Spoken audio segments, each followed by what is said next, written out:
लेकिन भाजपा एक बात क्लियर कर देती है, आप देखिए ताकत का भाव होता है, तो भाजपा एक बात क्लियर कर देती है, वो तो स्पष्ट कहती है, भारतीय जनता पार्टी स्पष्ट कहती है, करे कोई प्रत्याशी लेके आ जाओ तुम कहीं से भी, वोट जो है वो तुमको, जो चुनाव तुम्हारा हो रहा है वो तुम्हारा चुनाव तुम पर नहीं हो रहा है। तुम इतने कद्दावर व्यक्ति नहीं हो कि तुमको ये 5 लाख 10 लाख लोग वोट कर दें। ये 5 लाख 10 लोग जो वोट कर रहे हैं मोदी को वोट कर रहे हैं। बंगाल चुनाव से पहले एक विशेष सत्र बुला करके महिला आरक्षण बिल और एक परिसीमन बिल पर चर्चा हुई थी और कई दिन तक वो चर्चा चली और देर रात तक भी उसमें वोटिंग चलती रही। तो भारतीय जनता पार्टी के नेतृत्व वाली मुख्यतः एनडीए गठबंधन उस में वो बिल जो वो पास कराना चाहता था वो नहीं करा पाया। ये बात पहले से, मैं आपको बता दूं, जो राजनीति जानने वाले समझने वाले लोग हैं, ये बात पहले से एनडीए जानता था कि हम इसको बिल को पास नहीं करा पाएंगे क्योंकि हमारे पास 2/3 नहीं है। लेकिन वो हर एक बात का एक पॉलिटिकल मूव होता है, तो सेंटिमेंट बनाएंगे कि अपोजिशन जो है, इंडिया गठबंधन जो है वो एंटी वीमेन है, वो एक सेंटिमेंट बनाएंगे। दूसरी बात ये भी मैसेज दिया गया एनडीए को, अपने सिस्टम को ये भी मैसेज दिया गया कि चूंकि हमारी संख्या 2/3 नहीं है तो हम बहुत सारी चीज़ ऐसी जो देश के लिए करना चाहते हैं, ये बहुत सारी चीज़ें जो हम करना चाहते हैं, जिसमें यूनिफॉर्म सिविल कोड है जैसे वो स्टेट में लागू कर रहे हैं, 1 to 1 बैक टू बैक, बहुत सारी चीज़ें जो हम पूरे देश में करना चाहते हैं वो हम इसलिए नहीं कर पा रहे क्योंकि हमारे पास 2/3 नहीं है। तो हमें 2/3 करना है। तो 2/3 कैसे होगा? तो 2/3 का पहला प्रोसेस तो ये है कि आप इलेक्टोरल पॉलिटिक्स में जाओ, वोटिंग कराओ, 300 सांसद लेकर आओ, 300 से ज़्यादा सांसद लेकर के आओ, 352। दूसरा ये है कि आप जो हैं वो उनकी संख्या कम करो, अपोजिशन की। तो अपोजिशन की संख्या कैसे कम करेंगे? तो चुने हुए प्रतिनिधियों को तोड़ा जाना, खरीदा जाना, बेचा जाना, ये लंबे समय से हम देख रहे हैं कि वो पॉलिटिक्स में, इंडियन पॉलिटिक्स में हो रहा है। नमस्ते, मेरा नाम है शुभम और आप देख रहे हैं AI न्यूज़ 1। हमारे साथ जो शख्स मौजूद हैं वो हैं वरिष्ठ पत्रकार आस मोहम्मद कैफ। शायद जितनी मेरी उम्र हो गई है इतनी पत्रकारिता करते समय आस मोहम्मद कैफ का समय बीत गया है। पश्चिम उत्तर प्रदेश की राजनीति को बड़ी बारीकी से जानते हैं।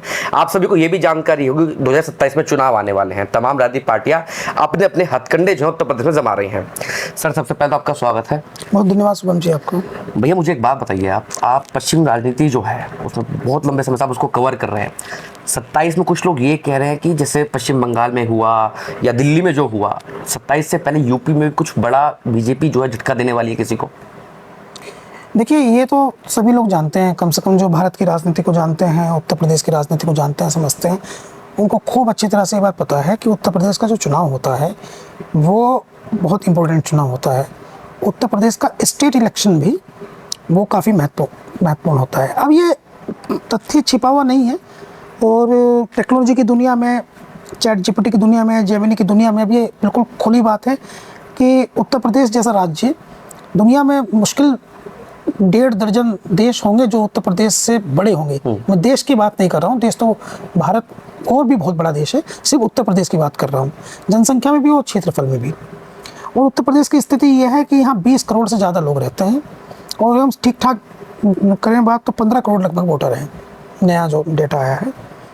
तो इस दृष्टिकोण से भी अगर हम देखें तो ये बहुत बड़ा स्टेट है और नॉर्थ इंडिया की पॉलिटिक्स का सेंटर है।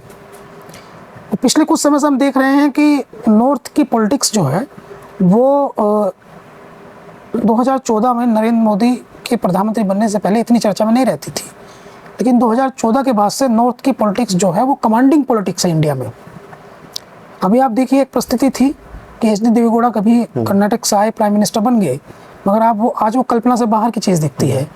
आज अगर हम फर्स्ट लाइनअप देखें तो इस समय प्राइम मिनिस्टर है नरेंद्र मोदी, और मान लीजिए उनके बाद प्राइम मिनिस्टर बनते भी हैं भारतीय जनता पार्टी से तो अमित शाह हैं, और उसके बाद अमित शाह हैं तो फिर योगी आदित्यनाथ हैं, तो वे दोनों नॉर्थ इंडिया से हैं। और अपोजिशन की तरफ चले जाएं तो वहाँ राहुल गांधी है, वहाँ अखिलेश यादव है मुख्य कंटेंडर, और अगर और संभावना पर भी बात करें तो वहाँ अरविंद केजरीवाल है, जिनको हम 2-3% में रख सकते हैं कि उनके भी 2 राज्यों में सरकारें थी।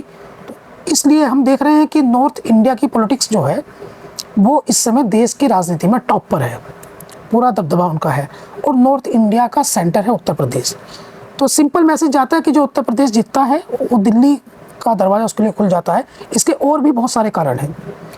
जैसे नरेंद्र मोदी 2014 में जब भारत के प्रधानमंत्री बने, तो आप याद करेंगे कि गुजरात के चीफ मिनिस्टर थे 2002 से।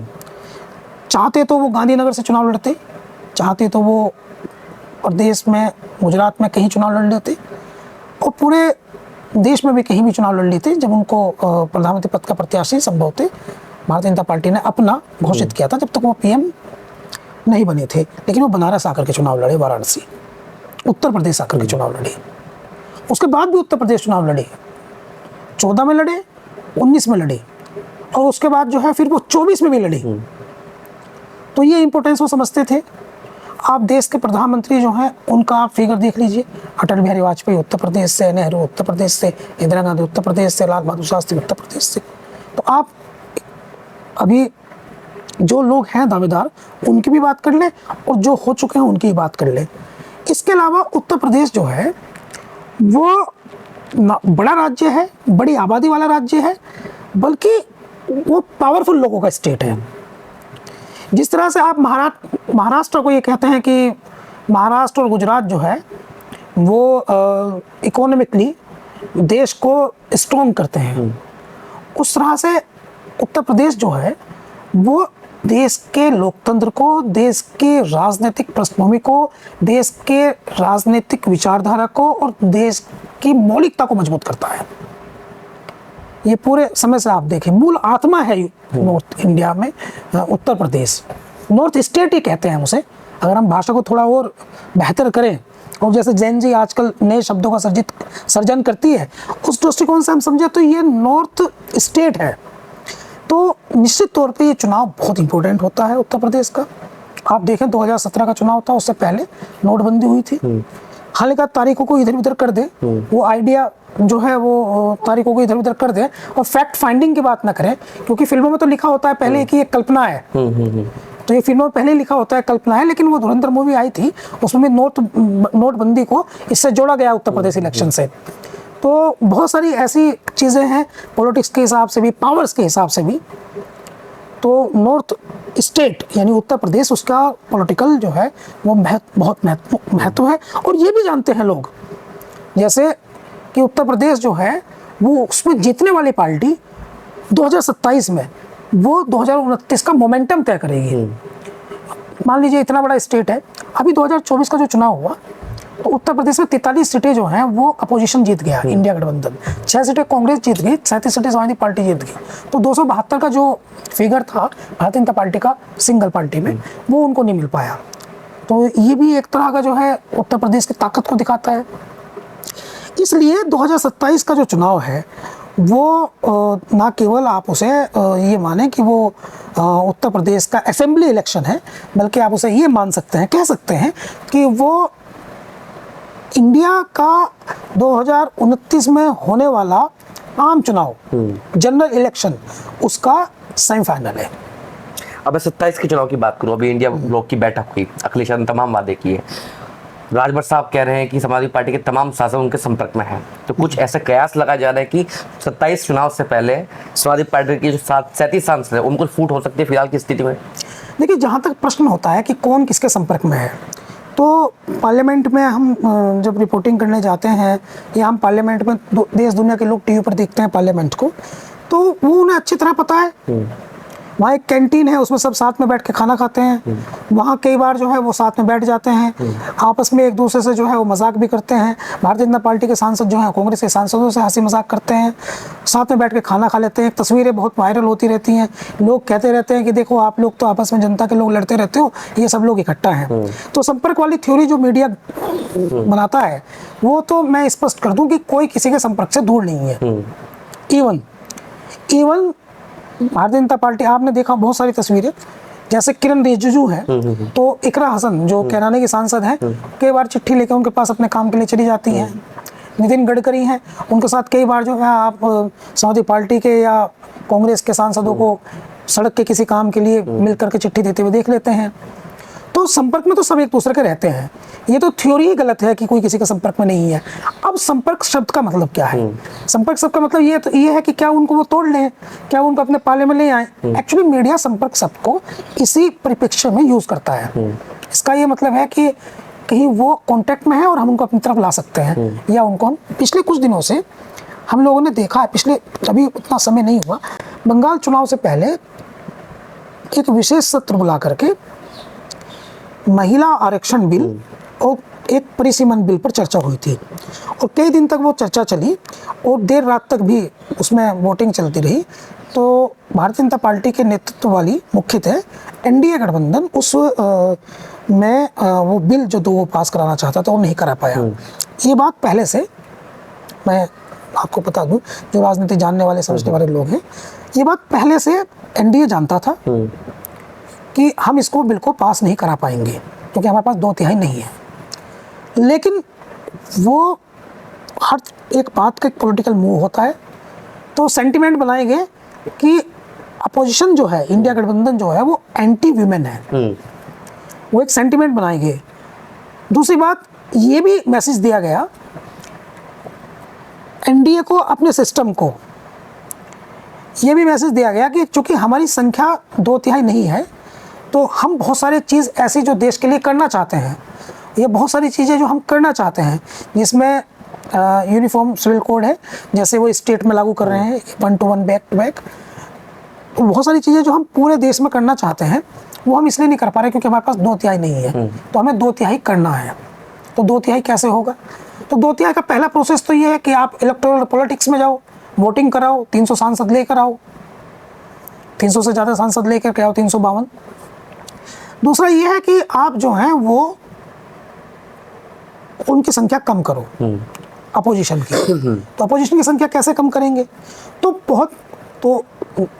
चुने हुए प्रतिनिधियों को तोड़ा जाना, खरीदा जाना, बेचा जाना, ये लंबे समय से हम देख रहे हैं कि वो पॉलिटिक्स में, इंडियन पॉलिटिक्स में हो रहा है। कई सरकारें होती हैं, चुनी सरकारें, आपने चुन करके भेजा, वोट देके भेजा, सरकार ज़्यादा किसी का सरकार बने किसी की। कई स्टेट में हुआ, आपने देखा मध्य प्रदेश में हुआ, आपने देखा कि स्टेट पॉलिटिक्स में खूब हुआ। सेंट्रल पॉलिटिक्स में भी इस तरह की एक्टिविटी होती रहती है। अब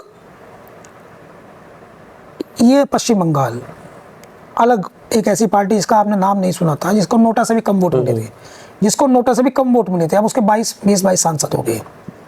तो अब ये सांसदों का इधर से 20, आज हम सुन रहे हैं कि उद्धव ठाकरे जो हैं उनके 6 सांसदों को अतिरिक्त सुरक्षा दी गई है, अतिरिक्त सुरक्षा। तो उद्धव ठाकरे ने उस पर अपना एक बयान भी दिया है सिंपली।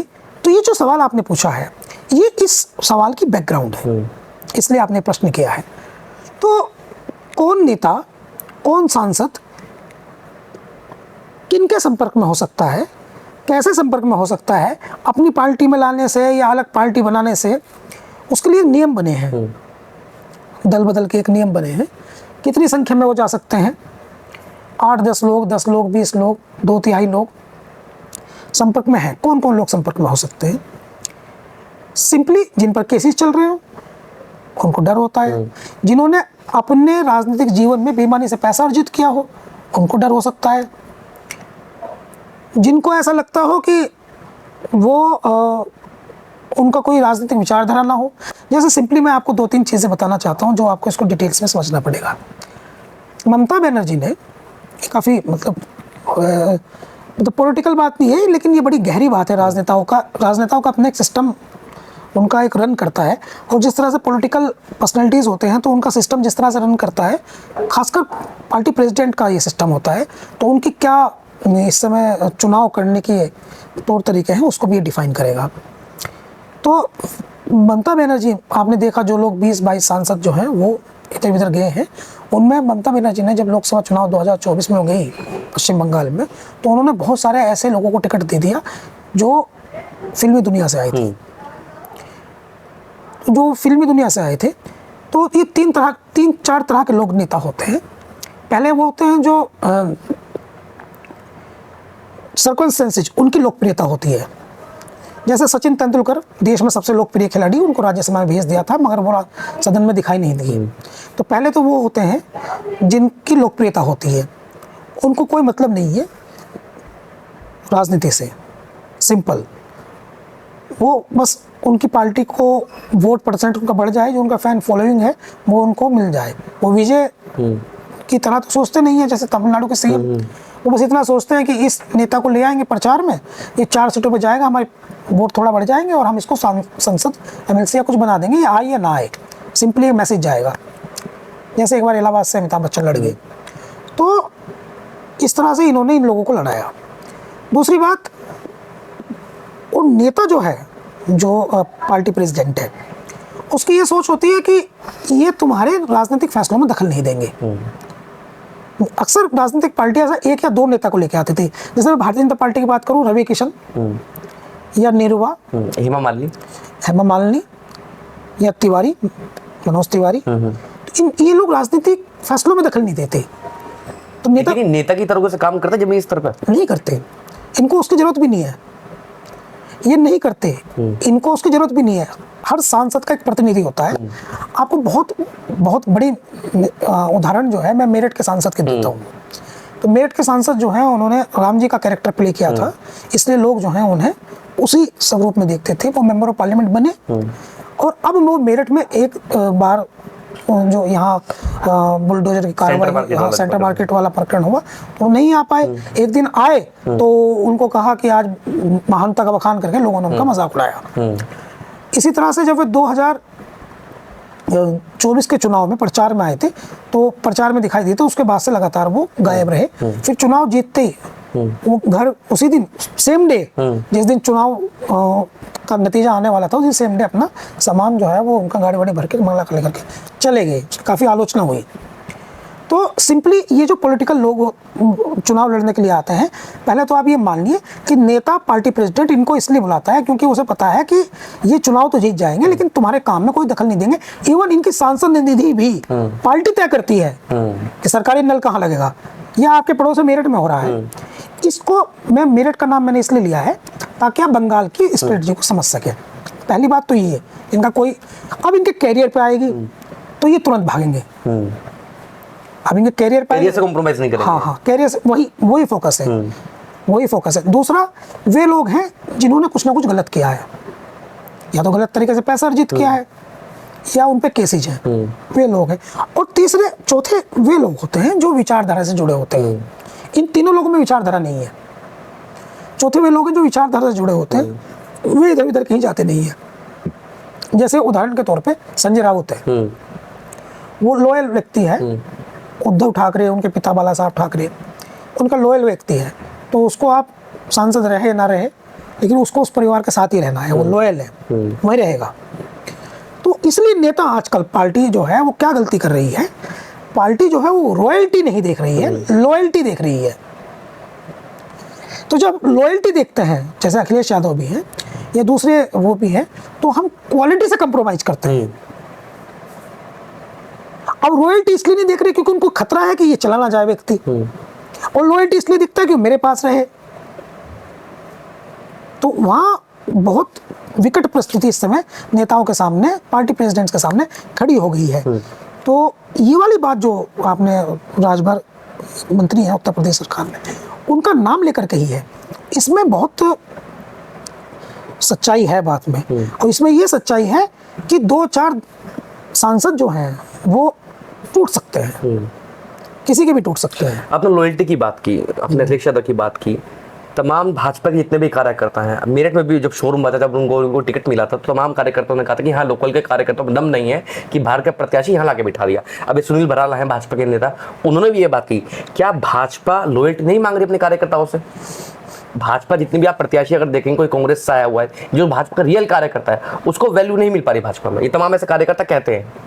देखिए, भाजपा एक बात क्लियर कर देती है, हालांकि दूसरी राजनीतिक पार्टी भी करती है, लेकिन भाजपा एक बात क्लियर कर देती है। आप देखिए, ताकत का भाव होता है, तो भाजपा एक बात क्लियर कर देती है, वो तो स्पष्ट कहती है, भारतीय जनता पार्टी स्पष्ट कहती है, करे कोई प्रत्याशी लेके आ जाओ तुम कहीं से भी, वोट जो है वो तुमको, जो चुनाव तुम्हारा हो रहा है वो तुम्हारा चुनाव तुम पर नहीं हो रहा है।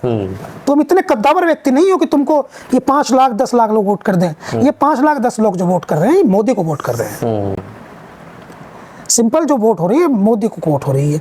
और जब वो इस स्थिति में देखते हैं भारतीय जनता पार्टी के लोग कि 20 सांसद 30 सांसद दूसरी पार्टी के हैं, विपक्ष के, उनको 2 दिन लगते हैं भारतीय जनता पार्टी को डैमेज करने में, या किसी भी राजनीतिक पार्टी को डैमेज करने में, या कोई भी डिसीजन लेने में। जब बड़े बड़े नेताओं के यहाँ ईडी सीबीआई जाती है, जो दूसरी मुख्यमंत्री के यहाँ जाती है, मुख्यमंत्री जेल भेज दिए जाते हैं। केजरीवाल जेल गए थे, भूपेश बघेल के साथ क्या हुआ, हेमंत सोरेन के साथ क्या हुआ, तमाम बहुत सारे ईडी सीबीआई जाती है। तो आप क्या समझते हैं कि भारतीय जनता पार्टी का कोई सांसद इतना ताकतवर, इतना दम रखने वाला होगा कि वो पूरी रूलिंग पार्टी से, पूरी पावर से टकराने की हिम्मत रखे? हाँ, ऐसी परिस्थिति हो कि सरकार दूसरी हो, पहले तो भारतीय कांग्रेस ने ये किया नहीं, लेकिन सरकार दूसरी हो और तब ऐसी परिस्थिति हो। सवाल तो आपका सही है, मगर मैं कह रहा हूं कि ऐसा मौका अगर किसी दूसरी राजनीतिक पार्टी को मिलता कि वो भारतीय जनता पार्टी के सांसद तोड़ने का काम करती, तो पावर से टूट रहे हैं ना। वो पावर कई तरह की है, कहीं तो है वो सत्ता का डर है, कहीं ईडी सीबीआई की परेशानी है, कहीं केसीसी में जेल जाने का है, कहीं पैसा है, और कुछ अपोजिशन के नेताओं की गलतियां भी हैं। जैसे पश्चिम बंगाल में अभिषेक बनर्जी का व्यवहार वो काफ़ी नेगेटिव था। बहुत सारे सांसदों के साथ में जो है उनका व्यवहार काफ़ी वो डोमिनेट करते थे, ये भी नेगेटिव बात है।